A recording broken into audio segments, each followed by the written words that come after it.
The top one advice that is given to anyone starting out game dev is to start small and forget about making your dream game at first. I think that should change.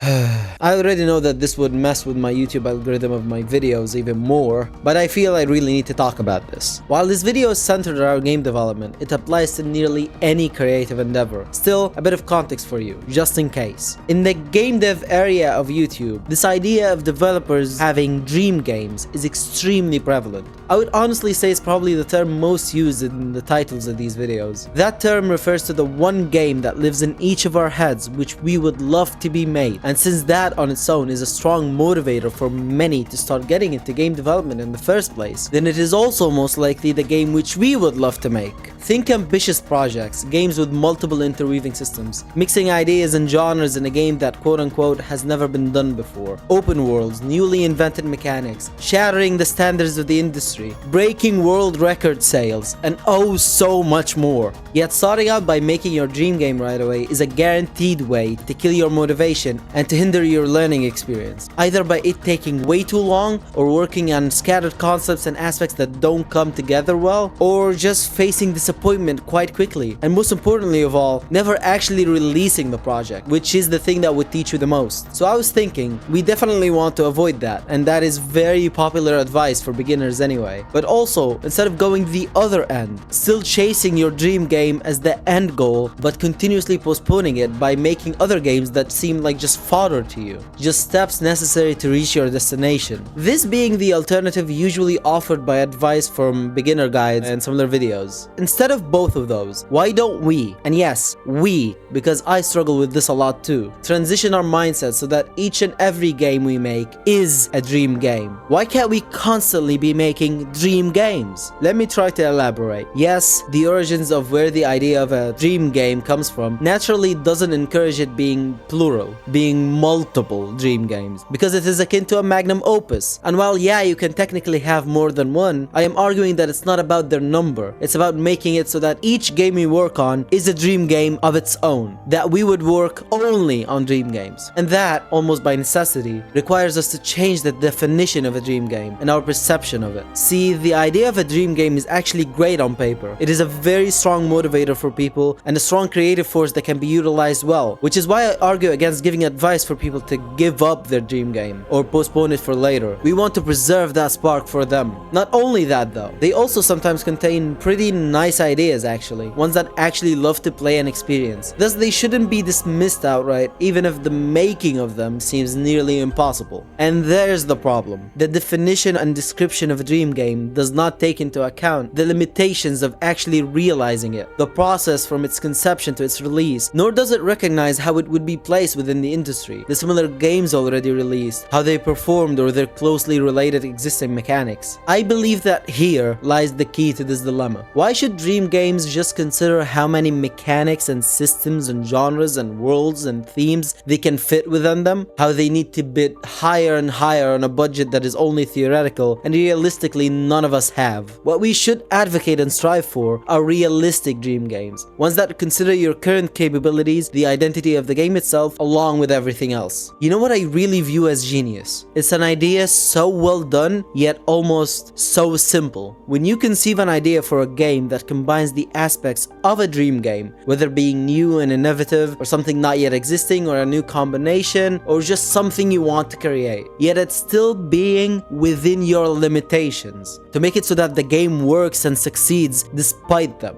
Well, isn't that just brilliant? Heck, some creators freaking utilize those limitations to their advantage, to create charm or nostalgia, to make it feel more personal, to forge a deeper connection with your inner creative soul. A classic example is Silent Hill 2, where one of the predominant aspects that shapes its identity is its foggy atmosphere, even though it was done to mask the short rendering distance of the game at the time. The whole low poly and pixel art styles, which are by no means unpopular at our current time, decades after their initial preconception, are another highlight of this. A limitation that now has become its own identity. Something that despite seemingly being better graphics and styles accessible now, still some people tend to prefer it. Look at games like Undertale and Hollow Knight. Their characters' dialogues are made up of text accompanied with random noises they let out, and yet they are ultimately more personal and memorable than many actual voice voice acted lines. And that is by no means belittling VA work. It's the other way around. Here specifically, these games just worked around their limitation so well. Let's go to another medium. Daredevil's hallway fight scene housing great choreography despite the limitation of the tight space. Never mind, it's actually better for it. That limitation is to challenge and bring out the creativity that otherwise might have not been let out. Fuck it. Remember the many Stickman fight animations that were and still are around the internet? Turn down the character design to a minimum, but turn up the animation quality in return to create something totally unique at the time. Oh yeah, and the first Saw movie, anyone? Being literally filmed in a bathroom with barely any budget? All this is to say, that is the treasure. That is what we should be chasing. Not just a great idea, but a practical, actionable, simple enough, yet great idea. Something we can in fact create ourselves. Something that you can say, I incorporated my unique talents and skills and capabilities into this, no matter how niche or small they are. No matter how you might think they won't quote unquote fit. This, I believe, is definitely how we get great indie art. Probably great art in general. God, I can give game studios a freaking list of game ideas I would love to be made. That I, quite naively of course, think they would be absolute hits. But I know for sure I can't even get close to start making them or even be part of the process in doing so. Not because of a lack of experience, although that is a big part of it. But some of these ideas I'm probably never going to be involved in their creation because I just don't fit in that process. And I feel that I, at least, shouldn't be striving to, but instead find that idea, that thing where I would shine, where it fits my capabilities and my limitations. Yes, it's going to probably be not as big as I want it to be, maybe not as impressive as I imagine, especially when I compare it to other existing creations, but if it's between that and constantly chasing some unattainable ideal, dream thing, never allowing myself to enjoy what I curate at the moment, I will choose the first any day. I mean, at one point, there has to be a distinction between a dream game and just an impossible one. Whether it is currently impossible or indefinitely so. A nightmare game maybe? I don't know, man. That would make what I'm going for, what? A daydreaming game? A fleeting thought game? No, not quite right. Anyway, this is what I'm proposing then. A dream game, or in general any idea, that is measured not just in terms of how great and amazing it sounds, but also by how feasible it is. And in terms of our particular case revolving indie game development, how feasible it is in particular to you, your current situation, and your abilities. We're definitely still gonna struggle to reach that feasible dream game, but to me, it sure as shit beats abandoning the dream in the first place, or thinking it's the only worthwhile thing or end goal to reach. And believe you me, I still will struggle with this, despite going all this time about the idea. I mean, actively and continuously shifting your perspective of what a dream game is, of what is a game you want to work on, be something more manageable and congruent to you, is definitely no easy thing. But if you truly manage to do that, or at least keep trying to, you'll be doing your best to not be working or chasing a singular dream game, something you might never actually reach, but your whole journey would be filled with dream games. And from there, game to game, the dream could just keep growing.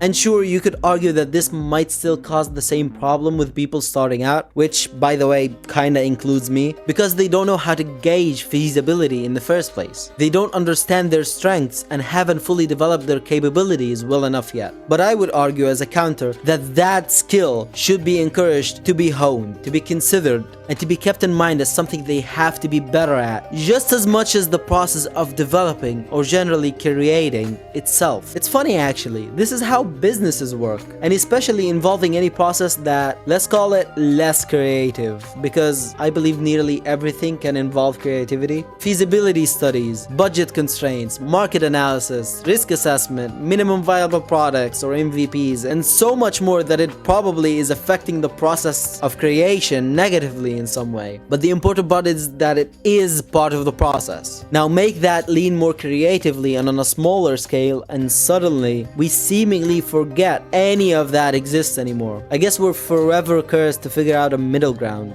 to balance between the two.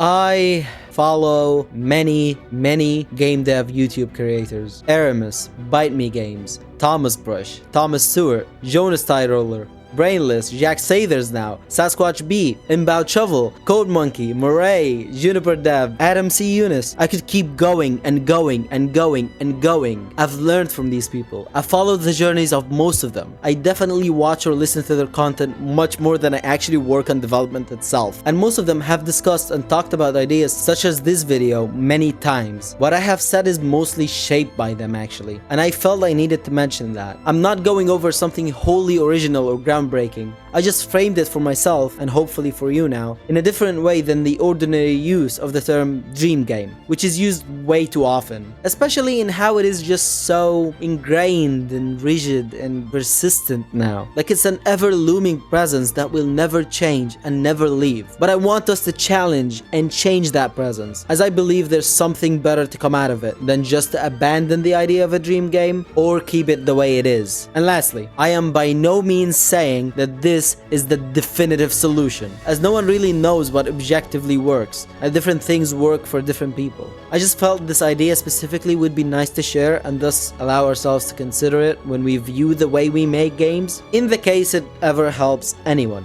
I'd love to hear your thoughts in general and maybe ways you look differently at things that work for you specifically. With all that done, thank you so much for watching. I hope this helped you in some way. Remember to like the video if you enjoyed, and if you didn't, feel free to dislike it instead. The last thing I'm gonna say is keep on creating and keep on enjoying the process of creating. And I'll see you in the next video.